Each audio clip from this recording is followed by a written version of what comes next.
So have you ever been to a church service, or you probably even belong to one now, where on a typical service day, you get to church, many people come sit down to hear God's word, which is not bad in and of itself. That's why we gather in the first place. But while in church, you observe so many other people doing many other things. Some are behind the camera, some are holding a microphone, some are playing the keyboard, some are even cleaning the restroom, some are serving the ministers, and all kinds of stuff are happening. We know different people are making stuff happen, and you're asking yourself, where do I fit into in all of this? And it's beginning to dawn on you day or Sunday after Sunday that the church is not just a place where you attend, but a place where you serve. But now you're asking, how do you even know where to serve in the first place? Today, I want to teach you how to choose a service unit in church. The first thing I'm going to say is this. Number one, every believer is called to serve, because this is one question many people are asking. Many people are saying to themselves, or are asking, am I even called to serve in the first place? Do I have a calling? And while it is good that you know and you realize that service is actually a calling, it is also important to know and realize that service is the calling of every believer. All right. Not just pastors or leaders or people who are extroverts or naturally outspoken. But see what the Bible says about every believer. In 1 Peter 4 and verse 10, it says, as each one has received a gift, minister it to one another as good stewards of the manifold grace of God. This is such an amazing and an encouraging verse of the Bible. It says, each one has received a gift. Minister it to one another as good stewards of the manifold grace of God. So as believers, we are stewards. We are stewards of the manifold, and he calls it manifold because it has many forms or folds of expression, right? He says each one, and each one includes you. All right. So if God has saved you, it means he also intends to use you. And the local church is, for many people, the first and primary platform where you will get to be used for the service of God, by God. Number two, don't only choose what looks popular. All right. Many people choose service units based on, which one is going to make me stand before the crowd? Which one is going to make pastor or the leaders notice me? Which one will cause me to travel all over the place? Don't just choose only what looks popular. You see, now, 1 Corinthians 12 and verse 22, it reveals a very essential aspect of service that many of us may not realize. Look at this. It says, no, much rather, those members of the body which seem to be weaker are necessary. Oh my God. Now, this does a couple of things to me and to you when you read it. It lets you realize that weaker does not mean less important. But Paul is saying, speaking by the inspiration of God here, he says the members of the body, he's speaking about you, about people, all right, human beings, members of the church. He said, which seem to be weaker, they are necessary. This means that unseen roles matter deeply. And in a more practical sense, do you realize that for many services that we have in church, right, not just in my church, generally, the most important roles or the most important tasks are carried out by people that you probably will not see. So for instance, think about it this way. In a typical church, the media room is normally in a different part of the main auditorium, unless it's just a single building that they have. You don't see the person who is on the console responding to comments on YouTube. You don't see the person who is changing the screen, using a laptop for the different. You don't see the person who is putting up scriptures on the screen. The cameraman will be in every shot, but will never be seen in any shot because they are always behind the camera. Both the one who is videoing, the one who is behind.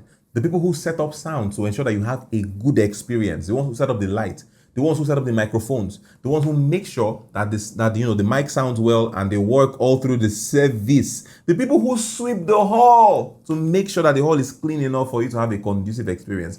Many and most, if not all the time, you will not see them. The follow-up team that reaches out to every first timer calls them to make sure they get home early, reaches out to them during the week to know if they need any form of spiritual help or guidance or even transportation to church. You see, the welfare team that makes sure everyone is properly taken care of, the logistics team that goes to buy stuff for the church, make purchases, make sure that this banner is properly fixed, this equipment doesn't spoil, and some churches have a prayer team. These are the unseen, but in most cases, working with the man of God, the most important services in the church, but you don't see them. What did Paul say? Those members which seem to be weaker are necessary. And so being invisible does not mean insignificant. Did you hear what I said? Number 3, way to choose a service unit. And now let's get a bit more practical now. Look at your natural strength and burdens. Look at your natural strength and burdens. Often where you serve the best would usually be somewhere around close to how God has wired you. And I think that's a no-brainer. So you want to ask questions like, what do you naturally enjoy? What burdens do you have? What problems or challenges move your heart? When you are in a service, what are some things that when you notice them not being done how they should be done, it irks you, it does you so as if you should go and join them and say, no, now this is meant to be done like this. Now, for some people, and I'm one of such people, if I get, and my producer of this program probably knows this, if something is not properly aligned, my head will just be shaky. If I'm seated in church, for instance, and this happened, I was in a conference about 2 days ago in another city, and somebody got up from the chair beside me and walked, went somewhere.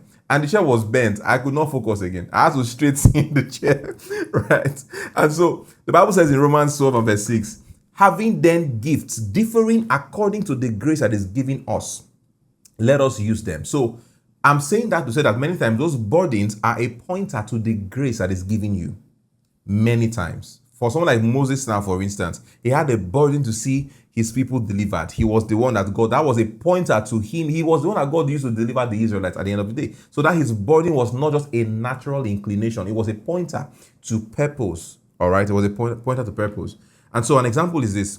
Somebody who is very organized, right? Someone like me, for instance, and many other people like that, should probably serve in the admin team where they can, coordinate large numbers of people or groups or teams to achieve certain outcomes for the church. People who are more friendly, who are more conversational, should be in the hospitality, department. You don't want to put somebody who always has mood swings. I mean, someone like, if you're watching me now, someone told me something recently. She said, I'm not a smiling person. I don't smile a lot. She's not a bad person, but according to her, she doesn't smile that much.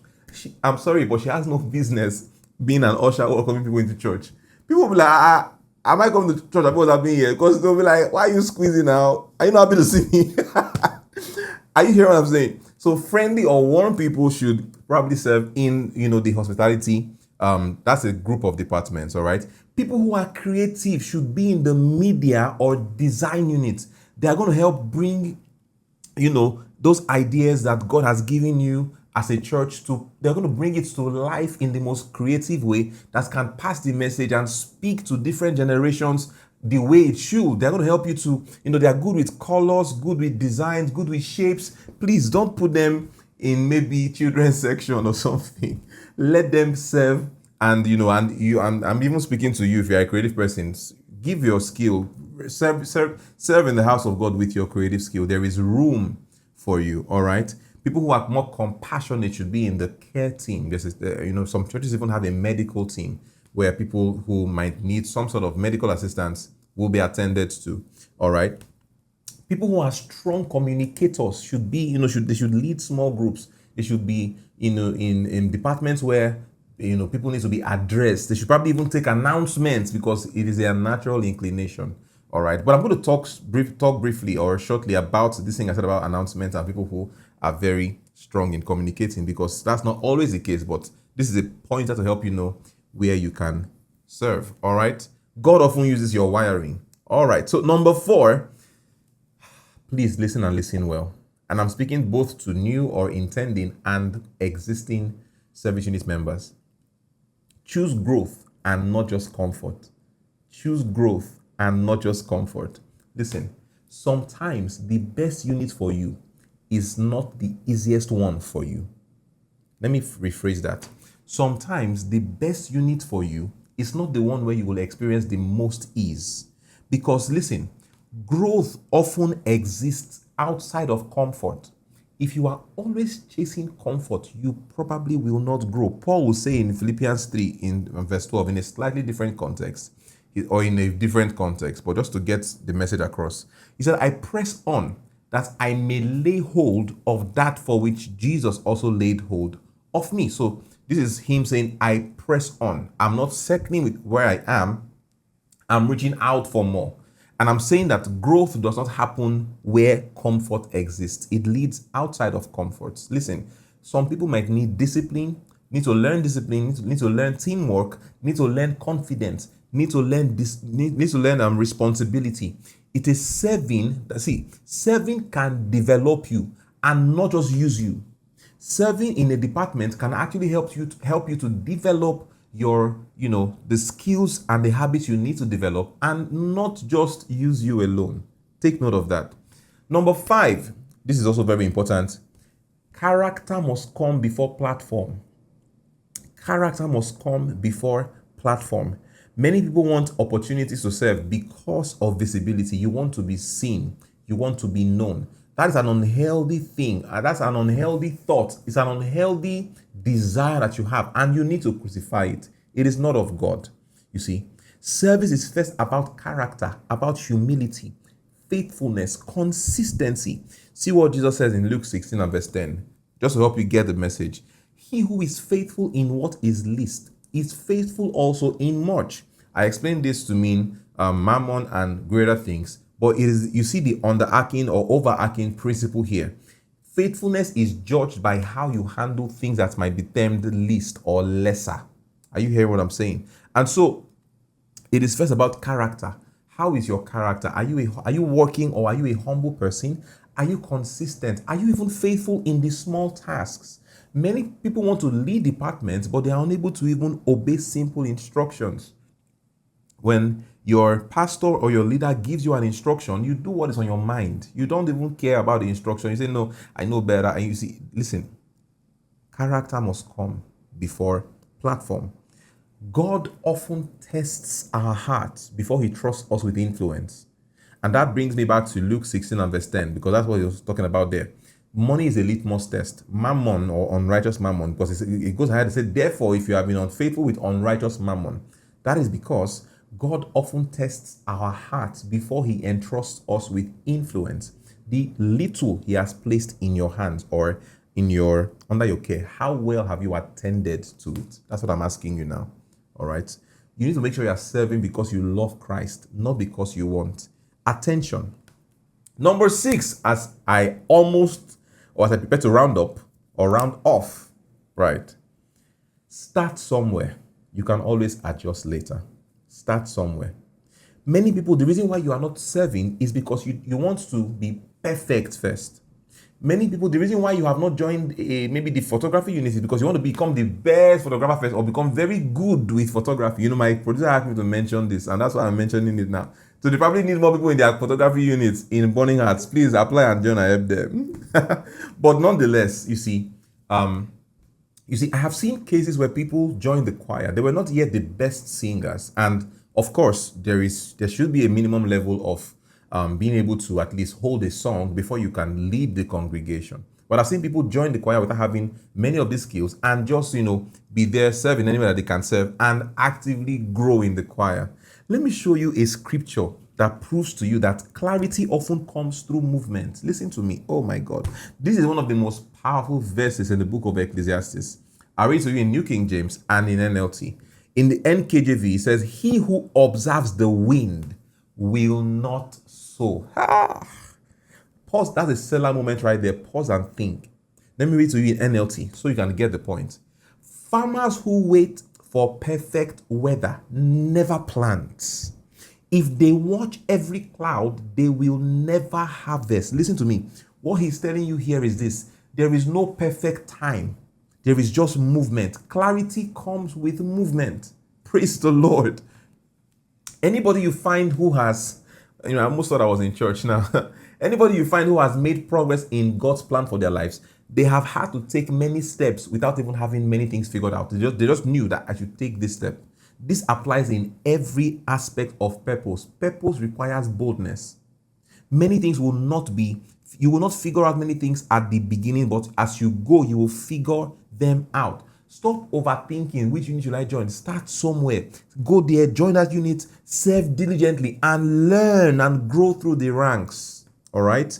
Join, learn, save, and then if you need to adjust later on, you can adjust. But by all means, make sure that the reason why you are laid back or complacent in some sense to service, let it not be because you don't know where to join. My brother, my sister, see, it is the house of God. We have been called to serve. Until you know your gifts and the things that will make it easier and all of that we've said earlier, find a service unit and join. It is God's plan for you to serve in his house. And number 7, remember the church needs builders and not consumers. The church needs people who are ready and willing to serve because they love Jesus, not men and women looking to make a name for themselves. This is really important. This is both to pastors and to members of the service departments. Ephesians 4 verse 16, it says, according to the effective working by which every part does its share, causes growth of the body. So the body will grow because every member does its share. What's your contribution to your church right now? Whichever church you belong to while watching this video, what is your contribution? In what way are you making the life of your man of God easier? Because that's the person who is, in so many cases, serving the most. He's the one who is bringing and delivering God's word to you and providing spiritual covering and oversight to everyone in that church. And so not just he now, but also the leaders. In what way is your being a member of the workforce of that local assembly? How are you contributing to the progress of God's plan for that assembly? He says every part does its share, and that includes you.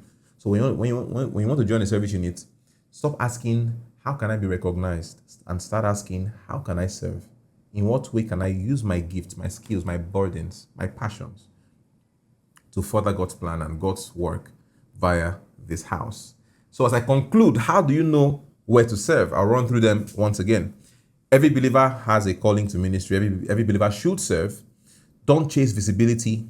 Consider your wiring and your unique burdens or passions. Choose growth opportunities, not just comfortable opportunities, not just comfort opportunities, all right?